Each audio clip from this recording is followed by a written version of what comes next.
Muy bien, en este caso vamos a hablar de los triángulos. Los triángulos es una figura geométrica muy conocida. Sabemos que básicamente esto es un triángulo. Ya lo conocemos desde pequeños porque ya tenemos estos juegos en los cuales hay que introducir las figuras adecuadas por la ranura adecuada, tanto sea un triángulo, medio círculo, un cuadrado. Pero, ¿qué es un triángulo? Se puede definir como un polígono de 3 lados. Tiene 3 lados. Es su forma característica. ¿Pero qué es un polígono? Un polígono se podría definir como una secuencia finita y consecutiva de segmentos que cierran un trozo del espacio.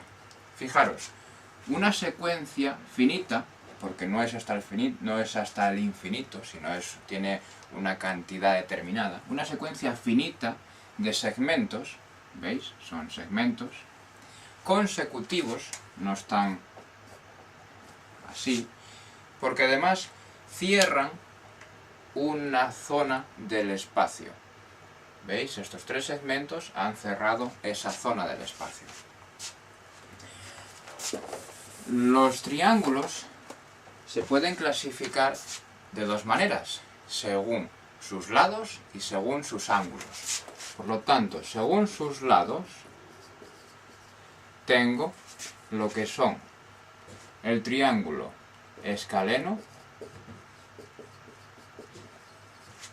isósceles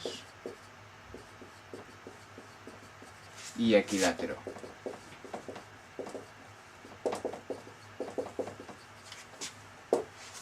Bien, en este caso, el triángulo escaleno no tiene ningún lado igual. Puede ser un lado así, puede ser un lado así, puede ser un lado así. Ninguno de sus 3 lados es semejante al otro. Un triángulo isósceles es donde al menos 2 de sus lados sí son iguales. Mirad, 1 y 2. Ahí 2 de sus lados sí son iguales. Faltaría el tercero, en este caso. Bien. Ahí se vería que ese lado no es igual que los otros 2, pero al menos 2 sí lo son. Y el triángulo equilátero es en el que sus 3 lados son iguales. Tampoco mal dibujado, pero se puede ver. Sus 3 lados son iguales. Que por cierto, este es un caso particular del isósceles, porque en este tienen que ser al menos sus 2 lados, en este son los 3. Es un caso particular del isósceles, pero son los 3 la manera de clasificar los triángulos por sus lados. Luego también los puedo clasificar por sus ángulos.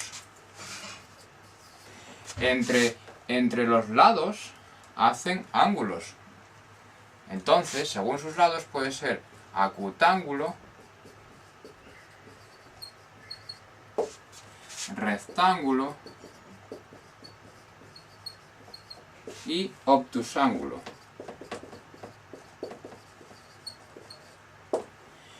Esto quiere decir, vamos a poner aquí por sus ángulos. Bien, vale. Acutángulo viene de, no suena a agudo. ¿Y qué es un ángulo agudo? Bueno, si esto es un ángulo recto, que son 90 grados, bien, un ángulo agudo pues sería lo que es menor de 90 grados. Por ejemplo esto. Este es un ángulo que de este lado a este lado, esos 2 lados forman un ángulo que es menos de 90 grados y es un ángulo agudo. Y de ahí viene lo de acutángulo. Igual que rectángulo viene de que 2 de sus lados hacen un ángulo recto, y obtusángulo de que hacen uno de ellos es obtuso. La forma más fácil de verlo es esto. A ver, vamos a que se vea así. Empezamos desde el rectángulo. Bien. ¿Veis? Estos 2 forman un ángulo recto. Este sería el tercer segmento. ¿Veis? Ahora bien, más pequeño, ¿veis? Tengo este lado más pequeño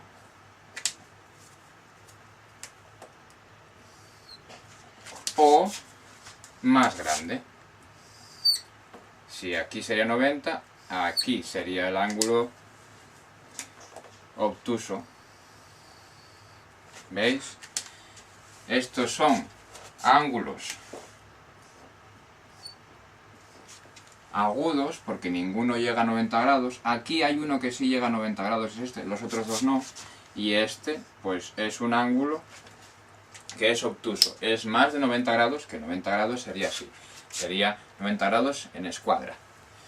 Pues esta es la clasificación de los triángulos según sus ángulos. Una cosa que también tenéis que saber es que los ángulos de los tres lados del triángulo, entre los tres, forman siempre 180 grados. Da igual la forma en que se repartan, pero dan 180 grados. Aquí, por ejemplo, sería 90 y quedarían otros 90 para repartirse entre estos dos ángulos, sea cual sea este o este. ¿Qué significa 180 grados? Es como si esto, sabéis que 360 es un giro completo, es empezar y volver a donde estábamos. 180 es la mitad, esto serían 180 grados, sería lo que sería media circunferencia. Entonces, esta es un poco la clasificación de los triángulos. También veréis que los triángulos, cuando empecemos a estudiarlos, hacen referencia a algunas de sus propiedades o de sus reglas, hacen referencia a gente de la antigua Grecia. Los griegos se caracterizaron porque desarrollaron la matemática de una manera muy profunda, y una cosa en particular que dominaba muy bien era la geometría, y entre ellos están los triángulos y las propiedades y las formas de otros polígonos. Entonces los griegos desarrollaron mucho esa parte de la matemática, y por eso haremos referencia a ellos, a lo que es, por ejemplo, Tales, lo que es Pitágoras. Es más, se comentaba una vez a un antiguo griego que había un gran matemático en la antigüedad, y si no recuerdo mal era Euclides, y él estaba intentando enseñar geometría a un rey, a uno de los reyes. Y entonces, pues claro, era difícil, tenía muchos teoremas y tal, y el rey le dijo, pero no hay una manera de aprender esto sin todo esto, no hay forma de aprender geometría sin todo esto.